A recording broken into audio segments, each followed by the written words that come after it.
How important is it for the Heritage to have a new book about Andrew Jackson? Oh, well, we're thrilled by Brian's new book about Jackson and the miracle in New Orleans. You know, it was Jackson winning that battle. It was the pivot point in his life, but it was a pivot point in our country's history as well. And Brian's book has just caught fire. As he said, it's number 4 on the New York Times bestseller, but it's putting Jackson back in front of the public in the role of hero that he had for generations. So we're thrilled by the book. And you're obviously going to have it for sale at the Hermitage. The book is for sale in our museum store, and Brian will be there on Monday, January 8th, to sign books. Let me tell you the secret to this book's success. We have a bunch of people who aren't multimillionaires who go out of their way to offer to me insight into the person that they know in an area in which I want to focus. If I didn't have, with George Washington's Secret Six, so-called reenactors who people kind of snicker at, they're actually mini historians. They make maybe $10,000 a year to keep the word out and get the next generations of Americans excited about our past. If they weren't kind enough to open up what they knew about their years of research with the spy ring, we wouldn't have been able to do new stuff to bring to that fascinating story of George Washington's spy ring, without which, what they didn't have, we would not have won the Revolutionary War. And I thought I was overestimating it, and I wanted to make sure I wasn't getting so caught up in it. So when I came to events like this, I'm able to defend it. But I went to the CIA, and they said, we offer a course in what the Culper spy ring did in the middle of a war without any formal training that we teach our agents today. And we won't even send them out without years of training and practice. They learned it in the middle of the war. But who's here today? Everyday Americans doing extraordinary things with no credit.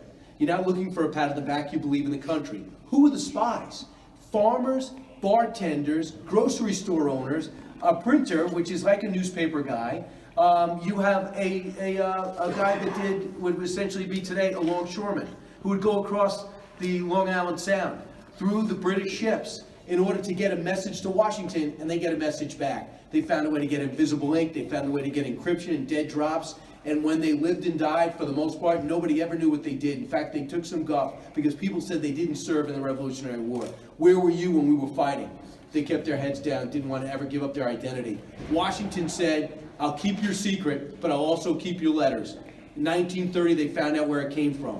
The reason why the book sold is because America cares about American stories. In a time in which we're running from history, it's time to punctuate how special we are. When you have a president that can't answer the question, are you an exceptional nation? I think it's up to us to go back and point out different areas where we show why we're exceptional. That's just one example. They want to point to the founding fathers and say they're extraordinary. I agree. But they would be the first ones to tell you, I imagine, that if it wasn't for people like us, everyday Americans working hard to make our families, our communities, our states, our country better, we do not become the envy of every country around the world.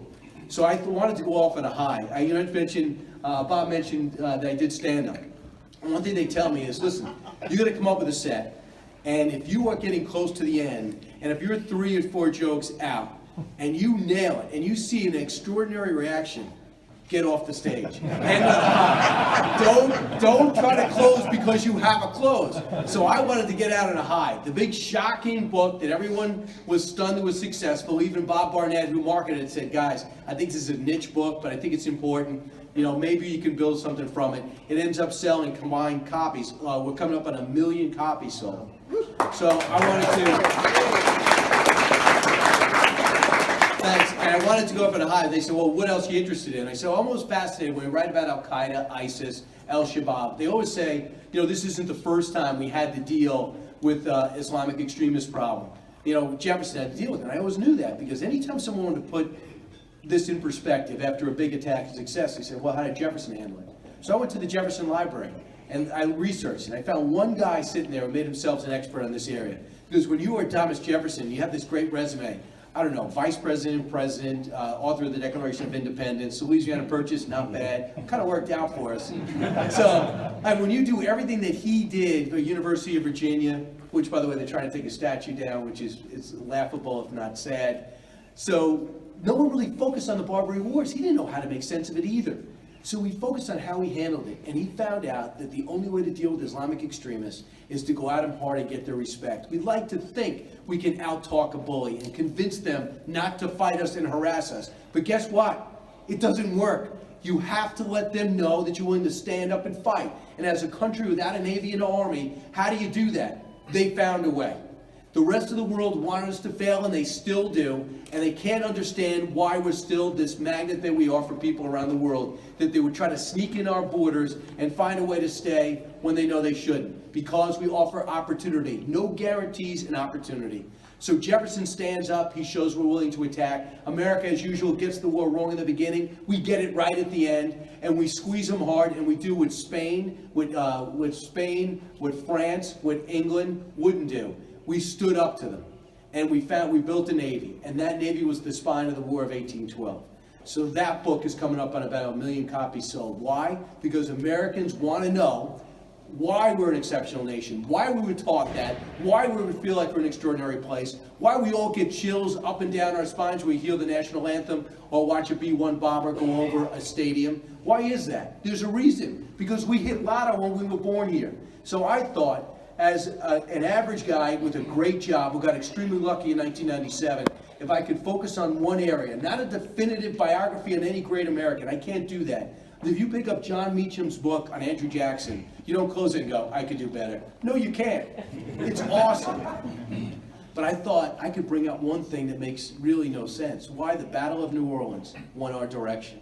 And I thought there was an unexplored area that needs to be brought out. Now, people did some great books on it, but I thought if I could write in a Fox way with a sports tint and make it accurate, make it something people could be proud of, but not write for the Harvard professor, but for this everyday American who's doing 25 things at one time and has a moment to read a book they can get through quickly and understand in the end, I got the story right. It was so important for Howard to like it.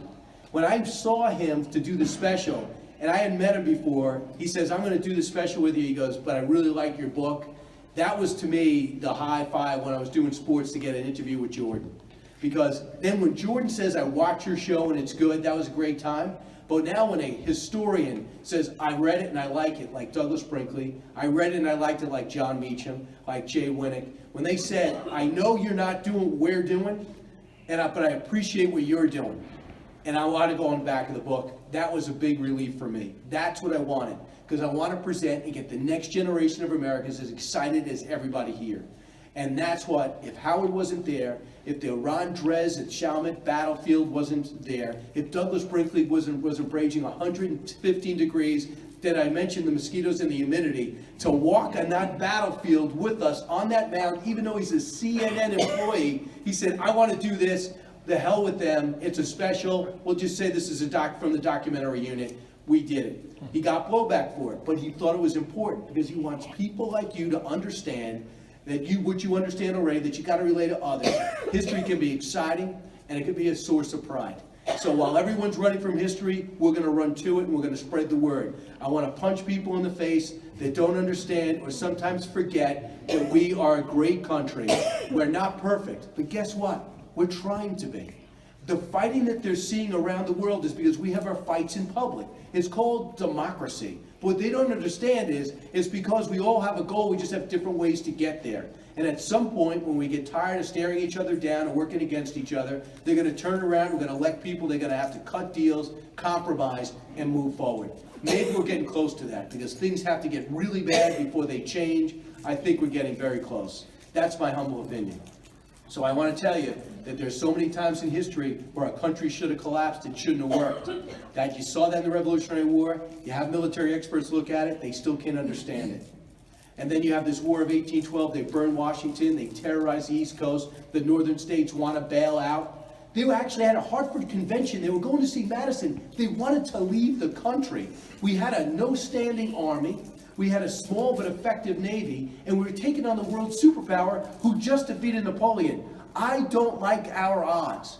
You had the right man at the right time stand up without any formal military training. This lawyer, this congressman, this senator, this attorney general, this major general, militia general, who was begging for a shot at revenge of the British, was able to rally his 1,400 men, make them 5,000 plus, and take out 10,000 plus in about 45 minutes. I thought if I could tell that story accurately and could make it move, that people would understand how many times there seems to be divine intervention that comes down and makes sure America survives. It doesn't mean we're perfect. It doesn't mean we don't make mistakes, because we're human beings. But at least we're trying to be better and give people the opportunity to pursue success. No guarantees. We have the opportunity to be frustrated too. We have the opportunity to feel like underachievers and overachievers as well. But all we want is the chance, and that's what these great people did, to allow us to sit here at a bank on a Sunday, one day after the Titans got really lucky and won on Saturday, and have a great time. So tomorrow, I am going to be